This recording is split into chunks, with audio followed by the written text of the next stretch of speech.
محترم ناظرین، السلام علیکم ورحمۃ اللہ وبرکاتہ۔ میرے ابا کی پکوڑوں کی ریڑھی تھی۔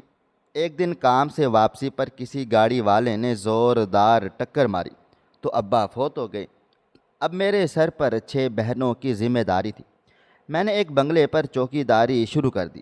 بنگلے والوں نے اپنی بوڑھی ماں کو دھکے دے کر گھر سے نکالا تو میں اسے اپنے ساتھ لے آیا۔ کچھ عرصے کے بعد جب اس کا آخری وقت آیا تو اس نے مجھے ایک ایسی چیز دے ڈالی جسے دیکھ کر میری دنیا ہی بدل گئی تھی۔ میں بے یقین نگاہوں سے برآمدے میں رکھے اپنے باپ کے جنازے کو دیکھ رہا تھا۔ میری 6 بہنیں تھیں، میرے باپ کے جنازے سے چمٹی ہوئی روئی جا رہی تھی۔ ان کی چیخوں نے پورا گھر سر پر اٹھایا ہوا تھا۔ ماں بہت پہلے اس دنیا سے چلی گئی تھی۔ ایک باپ کا سہارا تھا جو آج ہم سب کو بے سہارا کر کے چلے گئے تھے۔ بڑی بہن ابا کے جنازے کو جھنجھوڑتے ہوئے بولی، میں سب کو کیسے سنبھالوں گی؟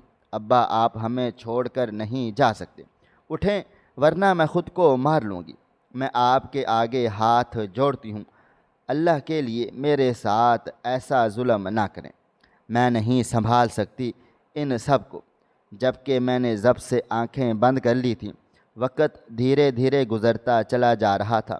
میری بہنوں کی آہو پکار نے میرا دل بھی تڑپا کے رکھ دیا تھا۔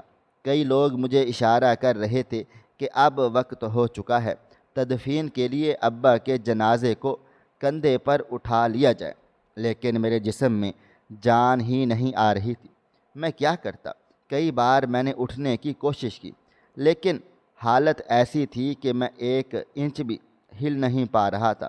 کچھ دیر کے بعد میرے چاچو آگے بڑھے اور میرے کندھے پر ہاتھ رکھتے ہوئے بولے، نہیں قاسم بیٹا، تم اس طرح سے ہاتھ پاؤں ڈھیلے کر کے نہیں بیٹھ سکتے۔ ہمت کرو، حوصلہ کرو، ہمیں تمہارے باپ کے جنازے کو آخری مرحلے تک پہنچانا ہے، کھڑے ہو جاؤ۔ لیکن میرے ہاتھ پاؤں بالکل ٹھنڈے پڑ چکے تھے۔ کئی بار بولنے کے بعد میں نے ہمت کی تھی کہ جتنی جلدی مردے کو مٹی نصیب ہو جائے یہ اس کے لیے سعادت ہوتی ہے۔ میں نے سر کو ہلکی سی جنبش دی تو کافی مرد آگے بڑھ گئے تھے۔ میری بہنیں روتے ہوئے پیچھے ہو چکی تھیں۔ محلے کی عورتوں اور خاندان کی عورتوں نے میری بہنوں کو تھام لیا تھا، جبکہ میرے چاچو مجھے آگے کھڑا کر کے اشارہ کر چکے تھے کہ جنازے کو کندھے پر اٹھا لو۔ میں نے اللہ اکبر کا نعرہ لگایا تھا اور اپنے باپ کے جنازے کو کندھا دے دیا تھا۔ میرا دل پھٹ رہا تھا، ایسا لگتا تھا جیسے میں ابھی کے ابھی ختم ہو جاؤں گا۔ زندگی اتنی مشکل ہو سکتی ہے، میں نے کبھی نہیں سوچا تھا۔ ہمارا رخ مسجد کی جانب تھا۔ مسجد میں داخل ہوتے وقت میری حالت اور خراب ہو رہی تھی۔ ابا کا جنازہ سامنے رکھ دیا گیا تھا اور نماز شروع ہو گئی تھی۔ امام کے پیچھے نماز جنازہ پڑھنا میرے لیے مشکل ترین عمل تھا۔ میرے ہاتھ پاؤں کانپ رہے تھے، دل تڑپ رہا تھا۔ میرا بس نہیں چل رہا تھا کہ میں یہاں سے بھاگ جاؤں، اس جنازے کو نہ پڑھوں، لیکن بیٹے ہونے کی حیثیت سے مجھے نماز جنازہ پڑھنا تھا۔ نماز جنازہ ادا کرنے کے بعد ہم لوگ میت کو لیے سیدھا بس میں سوار ہو گئے تھے۔ ہمارے گھر سے قبرستان تھوڑا فاصلے پر موجود تھا۔ کافی سارے مہمان بس میں چڑھ گئے، کچھ بائک پر اور کچھ اپنی مدد آپ پہنچ رہے تھے۔ ابا جان کے جنازے میں کئی لوگ تھے۔ میرے ابا بہت ہی عزت دار اور دیانت دار انسان تھے۔ وہ غریب ضرور تھے لیکن کبھی بھی کسی انسان کا دل نہیں دکھاتے تھے۔ خود کی جیب میں پیسہ نہیں ہوتا تھا مگر اگلے کی مدد کرنا اپنا فرض سمجھتے تھے۔ پکوڑوں کی ریڑھی لگانے والا بھلا کتنا امیر ہو سکتا ہے؟ ایک مختصر مسافت طے کر کے ہم قبرستان پہنچ گئے تھے۔ ابا کا جنازہ جب قبر میں اتارا جا رہا تھا، میرا بس نہیں چل رہا تھا۔ انہیں تھام لوں، انہیں نہیں جانے دوں۔ میں ان کے پیچھے سے ان کی بیٹیوں کی ذمہ داری نہیں اٹھا سکتا تھا۔ میری 6 بہنیں تھیں، میں ان کا ایک بھائی تھا۔ میں کیسے سب سنبھالتا، لیکن یہ کرنا بھی ضروری تھا۔ ابا کے جنازے کو قبر میں اتار دیا گیا، مٹی ڈالنا شروع ہو گئی اور اب مکمل طور پر قبر بند کر دی گئی تھی۔ میرا ایک حافظ ساتھی بلند آواز میں ابا کی قبر پر تلاوت کر رہا تھا۔ کوئی سورہ رحمان پڑھ رہا تھا تو کوئی سورہ یاسین، جبکہ میں بالکل خاموش تھا۔ ابا کے سرہانے بیٹھا ہوا تھا۔ نماز جنازہ اور تدفین کے تمام مراحل طے کر کے ہماری واپسی مغرب کے بعد ہوئی تھی۔ جس وقت میں اپنے گھر میں داخل ہوا، میرا کلیجہ پھٹ گیا تھا۔ میری 6 بہنیں بھاگتی ہوئیں میرے پاس آ گئی تھیں اور مجھے جھنجھوڑتے ہوئے بولیں، چھوڑائے تم ابا کو، کیسے رہیں گے وہ اس اندھیرے میں؟ تمہیں رحم نہیں آیا؟ کہاں ہے ابا؟ جبکہ میں کچھ نہیں بول پایا تھا، بس ان سب کو نم آنکھوں سے دیکھتا جا رہا تھا۔ میری حالت ایک ایسے انسان کی مانند ہو گئی تھی جس کے پاس سب تھا لیکن ایک ایسی قیمتی شے کھو گئی تھی جس کے بغیر سب ادھورا رہ چکا تھا۔ کچھ دیر کے بعد میری بڑی بہن ہوش میں آئی تھی۔ اس نے باقی بہنوں کو سنبھالا تھا اور مجھے بٹھاتے ہوئے بولی، حوصلہ کرو قاسم، اب تمہیں ہی سب کچھ سنبھالنا ہے۔ بابا جان کے بعد اب تم ہی ہمارا سہارا ہو۔ جبکہ میں ان کی کسی بات کا جواب نہیں دے پایا تھا۔ مجھے نہیں پتہ تھا کہ میں سہارا بن پاؤں گا یا نہیں۔ کچھ دیر کے بعد ہی مہمان جانا شروع ہو گئے تھے۔ دھیرے دھیرے ہمارا گھر سنسان ہو گیا تھا۔ تنہائی کاٹنے لگی تھی۔ بڑی بہن نے باقی بہنوں کو اندر بھیج دیا تھا اور میرے پاس آ کر بیٹھ گئی تھی۔ نہ جانے کیوں اس بہن میں مجھے میری ماں نظر آتی تھی۔ میں نے جیسے ہی مجھے سینے سے لگایا تو اس بار میرا ضبط ٹوٹ گیا تھا۔ میں بلک بلک کر رو دیا تھا۔ صبح سے میں نے خود کو سنبھالا ہوا تھا لیکن اب میری آواز پورے گھر میں گونج رہی تھی۔ میں اتنی شدت سے رویا کہ میری بہنیں باہر آ گئی تھیں لیکن باجی نے سب کو اندر بھیج دیا تھا۔ وہ میرے آنسو صاف کرتے ہوئے بولی، نہیں قاسم، یہ آنسو نہ بہو۔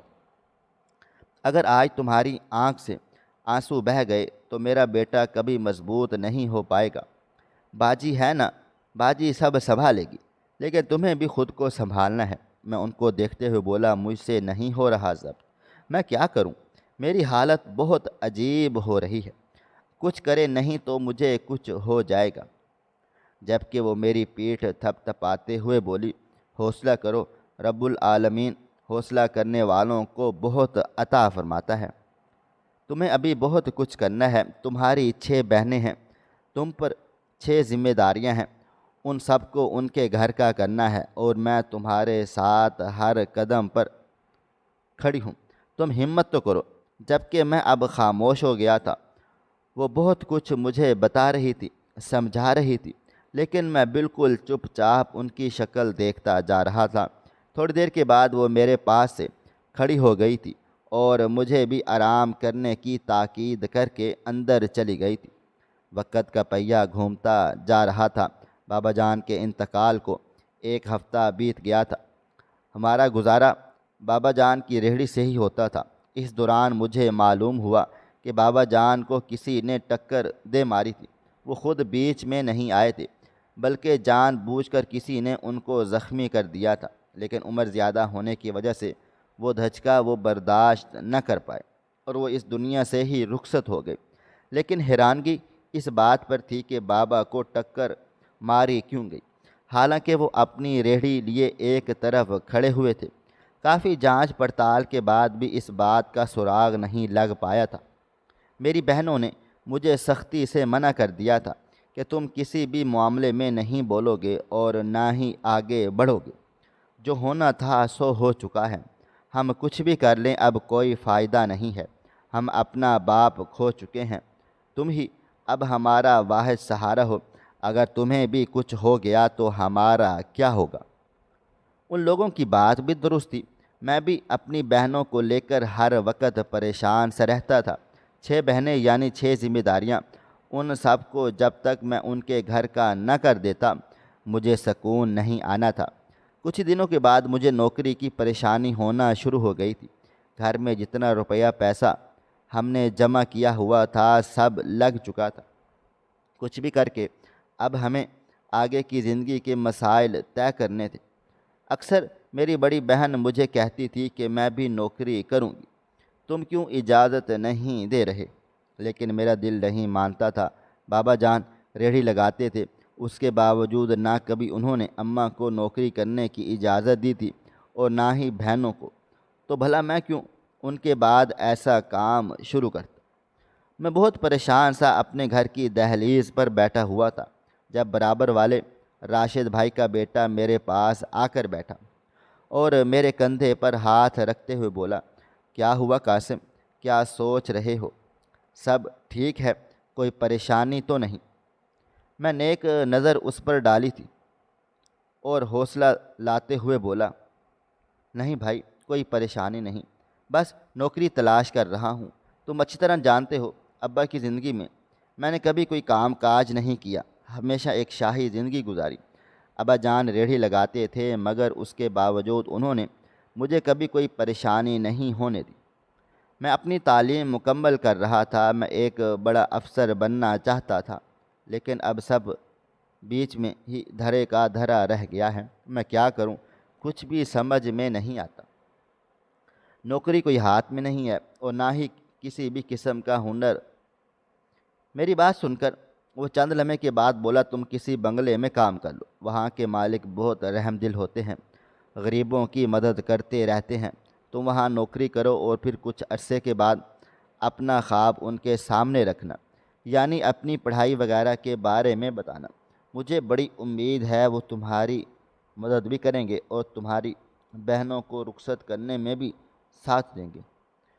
اس کی بات میں نے حیران ہو کر سنی اور بے اختیار بولا، تمہاری بات کا مطلب کیا ہے؟ میں سمجھ نہیں پا رہا۔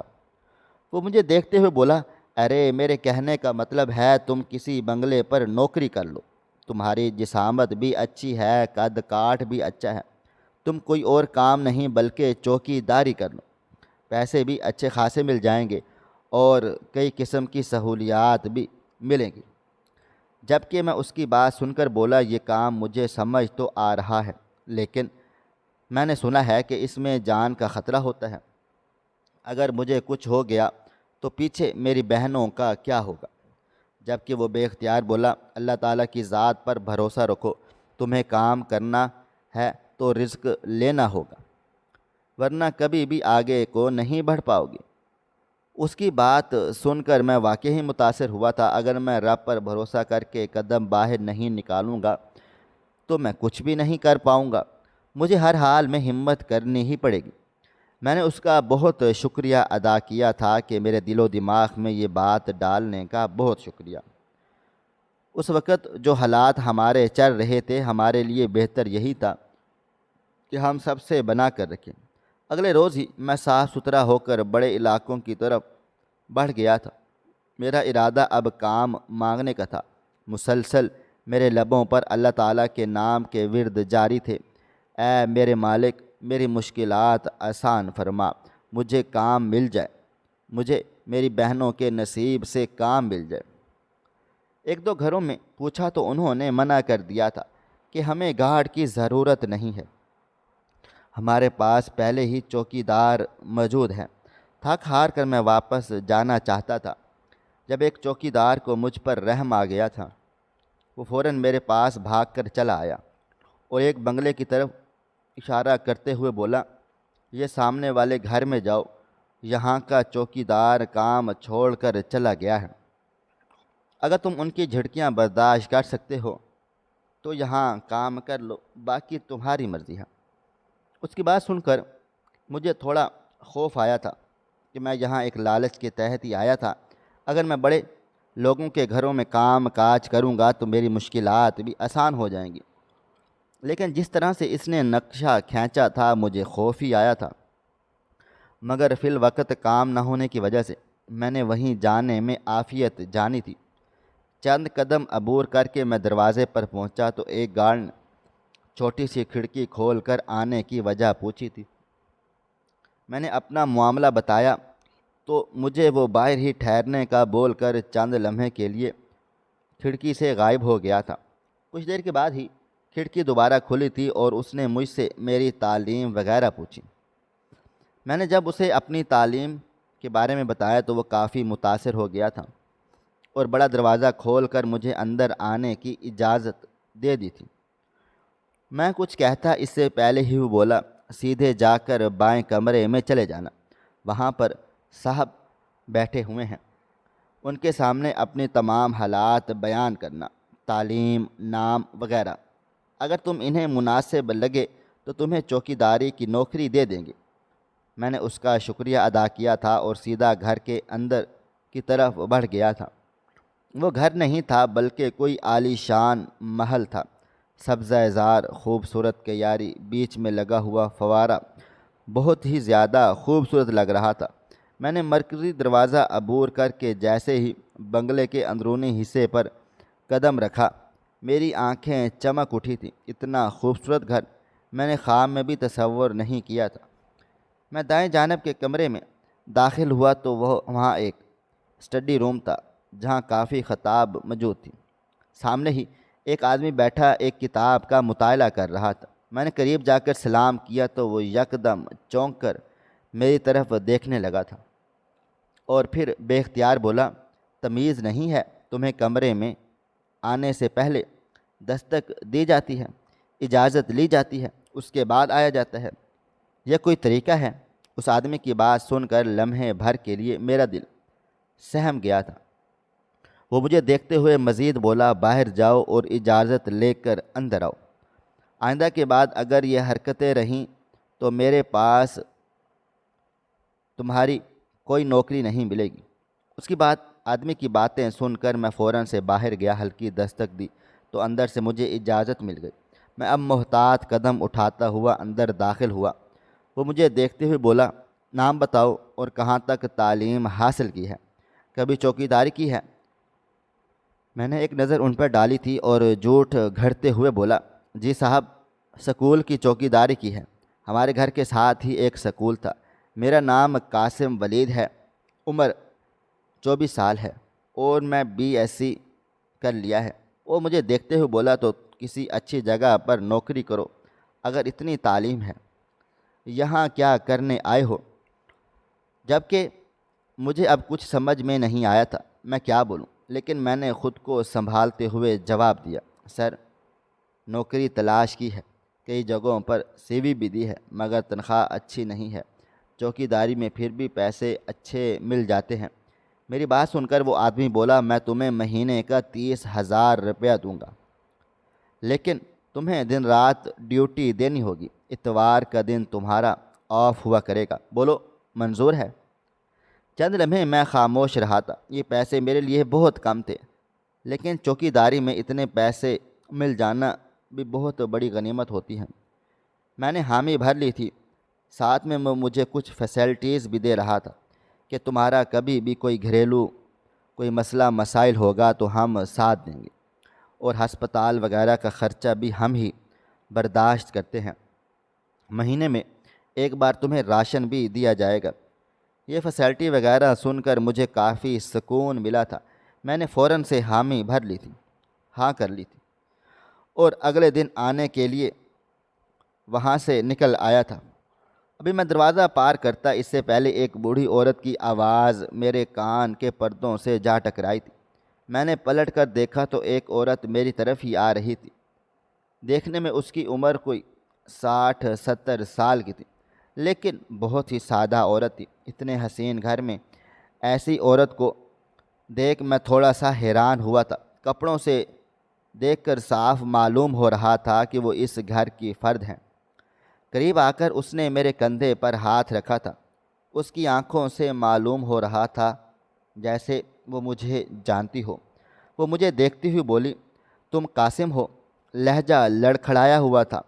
میں نے سر کو ہلکی سی جنبش دی تو چند لمحے وہ کچھ بول ہی نہیں پائی تھی۔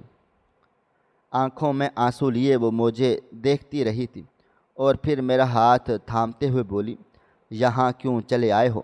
میں نے انہیں آنے کی وجہ بتائی تو وہ سر ہاں میں ہلا دی اور مجھے جانے کا اشارہ کیا تھا، جبکہ میں اس عورت کو دیکھ کر حیران ہو کر دیکھا، یہ کون ہے جو میرا نام جانتی ہے، حالانکہ ہم پہلی بار مل رہے تھے۔ کچھ دیر کے بعد میں اس بنگلے سے نکل کر گھر کی طرف گامزن ہو گیا تھا۔ چہرے پر ایک زخمی مسکراہٹ تھی۔ باپ کی زندگی میں نے کبھی بھی تصور نہیں کیا تھا کہ میں کبھی ایک چوکیدار بنوں گا، لیکن آج ان کے مرنے کے بعد ہر حقیقت میرے سامنے کھل کر بیان ہونا شروع ہو گئی تھی کہ زندگی کو اگر جینا ہے یا گزارنا ہے تو آپ کو کام کرنا ہی پڑے گا۔ وقت دھیمی رفتار سے گزرتا چلا جا رہا تھا۔ اگلا دن میرے لیے نئی آزمائشوں کا گہوارہ تھا۔ میں کام کے لیے نکل گیا تھا۔ جانے سے پہلے اپنی بہنوں کو سختی سے تاکید کی تھی کہ کوئی بھی دروازے پر نہیں آئے گی، کوئی اگر آئے تو پوچھ کر دروازہ کھولا جائے۔ میرا کوئی دوست ہو یا بابا جان کا دوست، دروازہ نہیں کھولنا۔ گھر کا کوئی مرد ہو جیسے چاچو یا ماموں، تب دروازہ کھولنا۔ اس کے علاوہ کسی اور مرد کے لیے دروازہ مت کھولنا۔ میں اپنی بہنوں کو لے کر حد سے زیادہ سنجیدہ ہو گیا تھا۔ ان کی حفاظت کرنا مجھ پر فرض تھا۔ میں اپنا کام بخوبی انجام دے رہا تھا۔ ایک لمبی مسافت طے کر کے میں بنگلے پر پہنچ گیا۔ اندر جانے کی دیر تھی کہ مجھے کپڑے گن سب فراہم کر دی گئی تھی۔ کپڑے وغیرہ تبدیل کر کے میں نے گن تھام لی تھی اور اپنی پوزیشن سنبھال کر کھڑا ہو گیا تھا۔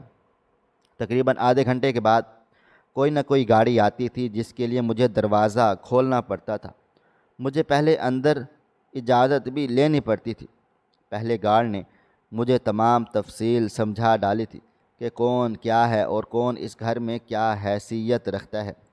کچھ کی تصویریں بھی دکھائی تھیں کہ ان کے لیے بنا کچھ بھی کہے دروازہ کھول دینا ہے، ورنہ اندر سے تمہیں بہت زیادہ ڈانٹ ڈپٹ پڑ جائے گی۔ وقت دھیرے دھیرے گزرتا چلا جا رہا تھا۔ آج معمول کا دن تھا۔ میں اپنی جگہ پر بیٹھا ہوا گھر کے بارے میں سوچ رہا تھا۔ مجھے 6 دن ہو گئے تھے، کل میرا آف تھا۔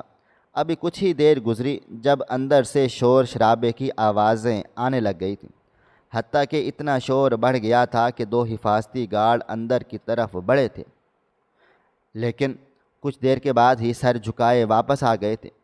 میں ان کی طرف بڑھا تھا اور ان کو دیکھتے ہوئے بولا، کیا ہوا، سب خیریت تو ہے نا؟ جبکہ ایک گارڈ سر نفی میں ہلاتے ہوئے بولا، آپسی معاملہ ہے، کوئی بھی اندر نہیں جائے گا، صاحب بہت غصے میں ہیں۔ میں فوراً سے بولا، کیا مطلب، کس سے لڑائی ہو رہی ہے؟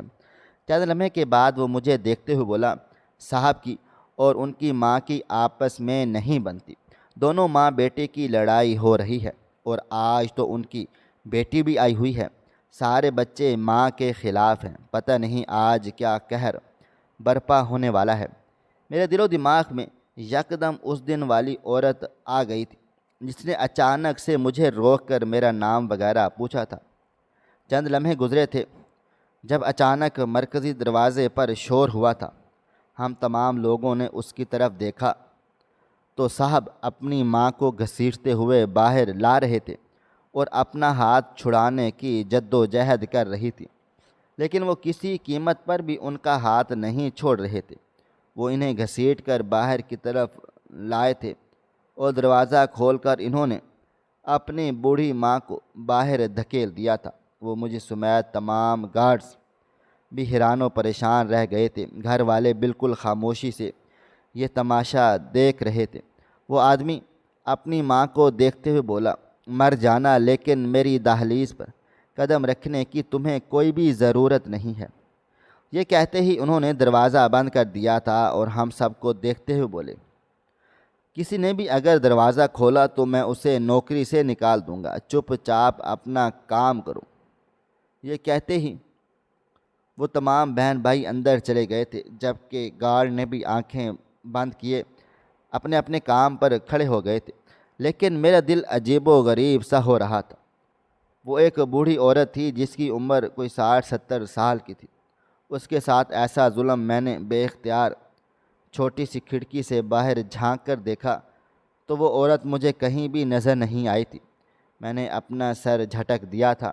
یہ امیر لوگ اور ان کے چونچلے، وقت کی رفتار نہ کبھی تھم پائی ہے اور نہ ہی کبھی تھم سکے گی۔ رات تک میں نے اپنی ڈیوٹی نبھائی تھی، میں نے اپنا بیسٹ پرفارم کیا تھا اور اتوار کی چھٹی مجھے مل گئی تھی۔ میں اپنا سامان سمیٹ کر گھر کی طرف بڑھ گیا تھا۔ میری بہنیں گھر پر اکیلی تھیں، مجھے ان لوگوں کو بھی دیکھنا تھا۔ فون پر بڑی بہن سے رابطے میں ہی رہتا تھا، 1-2 بار وہ مجھ سے ملنے یہاں بھی آ گئی تھی۔ گھر کی مجھے اتنی خاص ٹینشن نہیں تھی کیونکہ میری بڑی بہن کافی سمجھدار تھی، چھوٹی بہنوں کو بہت اچھے سے کنٹرول کر لیتی تھی۔ میں جیسے ہی باہر آیا اچانک مجھے اپنے نام کی پکار سنائی دی۔ میں نے پلٹ کر دیکھا تو وہ عورت میرے پیچھے ہی کھڑی ہوئی تھی، چہرہ کافی مرجھایا ہوا تھا۔ وہ میرے قریب آ گئی اور مجھے دیکھتے ہوئے بولی، کہاں جا رہے ہو قاسم؟ مجھے چھوڑ کر؟ ان کی بات سن کر میں تھوڑا سا پریشان ہوا تھا۔ ان کو دیکھتے ہوئے بولا، صاحب نے منع کیا ہے آپ کے لیے دروازہ کھولنے سے۔ وہ بولی، میں اس گھر میں کبھی آنا بھی نہیں چاہتی، کیا تم میری مدد کر سکتے ہو؟ کیا کچھ عرصہ تم مجھے اپنے گھر میں پناہ دے سکتے ہو؟ میرا کوئی بھی نہیں ہے۔ اس عورت کی بات سن کر میں کچھ دیر خاموش رہا تھا اور پھر ان کو دیکھتے ہوئے بولا، اچھا آپ چلیں میرے ساتھ۔ یہ کہتے ہی میں نے ان کو سہارا دیا تھا اور سیدھا اپنے گھر لے آیا تھا۔ میری بڑی بہن ایک بوڑھی عورت کو ساتھ دیکھ کر تھوڑا سا حیران ہو گئی تھی، لیکن میں انہیں سختی سے تاکید کی تھی کہ وہ ان کے سونے کا انتظام کرو اور ان کے لیے کھانا لگاؤ۔ جبکہ وہ بوڑھی عورت بولی، میں پرہیزی کھانا کھاتی ہوں۔ میں نے اپنی بہن کو اشارہ کیا تو وہ سر ہلا کر کچن میں چلی گئی تھی۔ ان کو کھانا وغیرہ دینے کے بعد آرام کے لیے لٹا دیا گیا تھا۔ چھوٹی بہنیں بھی مجھ سے مل کر اپنے کمروں میں جا کر سو چکی تھی۔ بڑی بہن ہی میرے پاس بیٹھی ہوئی تھی۔ اس نے مجھ سے تمام ماجرے کا پوچھا تو میں نے سادہ جملوں میں اسے پوری کہانی سنا دی تھی۔ وہ مجھے دیکھتی ہوئی بولی، کہیں تمہارا صاحب اس غلطی پر تو تمہیں سزا نہیں دے رہا؟ کہیں اس نے تمہیں نوکری سے نکال دیا تو کیا کرو گے؟ جبکہ میں فوراً سے بولا تھا، عزت اور نوکری دینا اللہ تعالیٰ کا کام ہے، ہم انسان کچھ بھی نہیں کر سکتے، کیا پتہ اس عورت کے نصیب کا ہی ہمیں زیادہ مل جائے۔ تم لوگ میرے پیچھے سے ان کا خیال رکھنا۔ جبکہ وہ سر ہاں میں ہلا گئی تھی۔ کافی دیر تک ہم دونوں بہن بھائی بیٹھے باتیں کرتے رہ گئے تھے۔ وہ مجھے پورے ہفتے کی روداد بتا رہی تھی، کون آیا تھا، کون گیا تھا، کیا کھایا، کیا پیا، کیا ہوا۔ جبکہ میں نے بہت غور سے اس کی تمام باتیں سنی تھی۔ اگلی صبح میں ہی اس اماں کو اللہ حافظ بول کر اپنے کام پر آ گیا تھا۔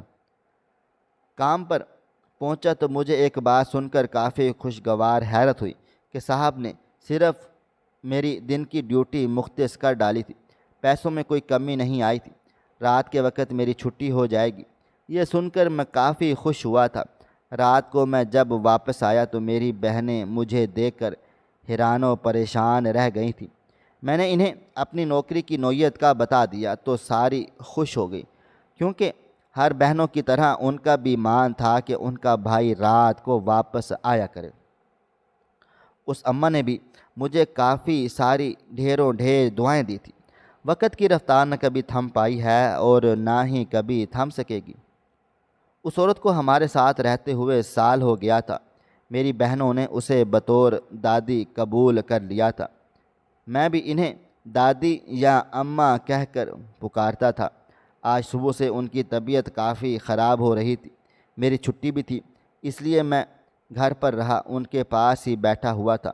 وہ میرا ہاتھ تھامتے ہوئے بولی، آج میں تمہیں اپنی زندگی کا ایک سچ بتاؤں؟ میں نے سر ہاں میں ہلایا تو وہ مجھے دیکھتے ہوئے بولی، تم نے کبھی مجھ سے نہیں پوچھا کہ میرے بیٹوں نے مجھے گھر سے کیوں نکالا؟ میں فوراً سے بولا، ایسی باتیں ماؤں سے نہیں پوچھی جاتی، مجھے آپ کے دکھ درد کا شدت سے احساس ہے۔ وہ بولی، لیکن میں تمہیں بتانا چاہتی ہوں، دراصل میرے بیٹے ایک ہیرے کی تلاش میں ہیں جو ان کے باپ نے ایک زمانے میں مجھے دیا تھا۔ مجھے چاروں بیٹوں نے زور لگا لیا مگر میں نے وہ ہیرا کسی کو نہیں دیا۔ ان لوگوں نے میرا کمرہ چھان مارا، ایک ایک چیز دیکھ لی۔ تمہیں پتہ ہے اگر ایک ہیرا انہیں مل گیا تو ان کی زندگی بدل جائے گی، مگر میں ان کو کیوں، یہ لوگ ایسا فراموش ہیں۔ اتنی مشکلات کا سامنا کر کے میں نے انہیں بڑا کیا، پالا پوسا، اور بدلے میں ان لوگوں نے صرف رسوائی تھی۔ تمہیں معلوم ہے تمہارے باپ کا ایکسیڈنٹ کس نے کیا تھا؟ میں بالکل خاموش ہو کر ان کی باتیں سن رہا تھا۔ وہ مزید بولی، میرے بڑے بیٹے نے۔ جس نے تمہیں کام کاج دیا ہوا ہے وہ ہے تمہارے باپ کا قاتل، اور تمہیں معلوم ہے میں تمہیں کیسے پہچانتی ہوں؟ تمہاری تصویر تمہارے باپ کی ریہڑی پر لگی ہوئی تھی۔ اس بے روز گاڑی میں بھی موجود تھی۔ میں نے اپنے بیٹے کو خوب ڈانٹا، اس سے کہا کہ اسے لے کر چلو ہسپتال، مگر وہ بے حس بنا گھر واپس آ گیا تھا۔ پھر کچھ دیر کے بعد مجھے معلوم ہوا کہ تمہارا باپ مر گیا ہے۔ اس روز میں خوب روئی تھی۔ میری دل سے تمنا تھی کہ میں تم لوگوں کی مدد کروں، اور کہتے ہیں نا کہ دل سے کی ہوئی دعائیں رب العالمین ضرور قبول کر لیتا ہے۔ یہ کہتے ہی اس عورت نے اپنی انگوٹھی اتاری تھی اور میری ہتھیلی پر رکھتے ہوئے بولی، یہ وہی ہیرا ہے جس کی تلاش میرے بچے کر رہے ہیں، لیکن میں ان لوگوں کو نہیں دینا چاہتی۔ تم اسے بیچ دینا، اپنی بہنوں کی اچھی جگہ شادی کرنا اور اپنا ایک کاروبار کرنا، گھر بار لینا، اپنی زندگی کو سنوارنا۔ تم بہت اچھے ہو، اللہ تمہارا نصیب بھی اچھا اور نیک بنائے۔ یہ کہتے ہی اس نے عورت نے کلمہ طیبہ پڑھا تھا اور اچانک ہی 3 ہچکیاں لے کر وہ وہیں اپنا دم توڑ گئی تھی۔ میں بالکل پتھر کا مجسمہ بنا اس عورت کو دیکھ رہا تھا۔ یہ کیا ہوا تھا؟ مجھے کچھ سمجھ میں نہیں آیا تھا۔ میں اس عورت کا جنازہ اپنی ماں کی حیثیت سے پڑھوایا تھا، اپنے ہاتھوں سے انہیں قبر میں اتارا تھا۔ میری بہنیں بھی خوب سارا روئی تھیں۔ ایک بار پھر ہم لوگ ماں جیسی نعمت سے محروم ہو گئے تھے۔ ان کے انتقال کے 15 دن کے بعد میں نے اس ہیرے کو مارکیٹ میں لے جا کر اس کے ریٹ معلوم کیے تھے، اور پھر میں دنگ رہ گیا تھا کہ وہ واقعی بہت ہی قیمتی تھا۔ مجھے مشورہ دیا گیا تھا کہ میں یہاں نہ بیچوں بلکہ باہر ہی اس کو فروخت کروں، اور اس جیولر نے میری مدد کی تھی۔ میں نے اسے اپنا گھر گروی رکھوا کر پیسے وغیرہ لیے تھے اور اس ہیرے کو لیے دبئی کی مارکیٹوں میں چلا گیا تھا۔ وہاں پر میں نے اس ہیرے کا سودا کیا تھا اور سارے پیسے میں نے اکاؤنٹ میں جمع کروائے تھے۔ اپنا کام کاج مکمل کر کے میں 2 دن کے بعد واپس لوٹ آیا تھا، اپنا گھر چھڑایا تھا، اور پھر ان پیسوں کے ذریعے میں نے گھر خریدا تھا۔ زندگی دھیرے دھیرے سے میری تبدیل ہونا شروع ہو گئی تھی۔ وہ بہت ہی مہنگا ہیرا تھا جو کافی کروڑوں میں بکا تھا۔ 3 بہنوں کی میں نے اچھی جگہوں پر شادی کی، اپنا گھر اور کاروبار بنا لیا تھا۔ آج بھی میں جب اپنے ماضی کے بارے میں سوچتا ہوں تو حیران و پریشان رہ جاتا ہوں۔ قدرت اتنی آسانی سے دن تبدیل کرتا ہے، میں نے کبھی تصور بھی نہیں کیا تھا، لیکن جو میرا مالک چاہے وہ کر سکتا ہے۔ ناظرین، آپ کو ہماری آج کی کہانی کیسی لگی؟ کمنٹ باکس میں اپنی رائے کا اظہار ضرور کریں۔ خواہش صرف اتنی ہے کہ کچھ الفاظ لکھوں جس سے کوئی گمراہی کے راستے پہ جاتے جاتے رک جائے، اور نہ بھی رکے تو سوچ میں ضرور پڑ جائے۔ دوستو، امید کرتا ہوں کہ آپ کو یہ ہماری کہانی پسند آئی ہوگی۔ ہماری کہانی پسند آئی ہو تو ویڈیو کو لائک کریں، کومنٹس کریں، شیئر کرنا بالکل بھی نہ بھولیں۔ اور ہاں، اگر آپ لوگ اس چینل پر نئے ہیں تو اس چینل کو سبسکرائب ضرور کر لیں اور نوٹیفیکیشن کو ضرور دبا دیں تاکہ آنے والی کہانی سب سے پہلے آپ کو مل سکے۔ ملتے ہیں کل ایک نئی اور دلچسپ کہانی کے ساتھ، تب تک مجھے آپ اجازت دیں۔ اللہ حافظ۔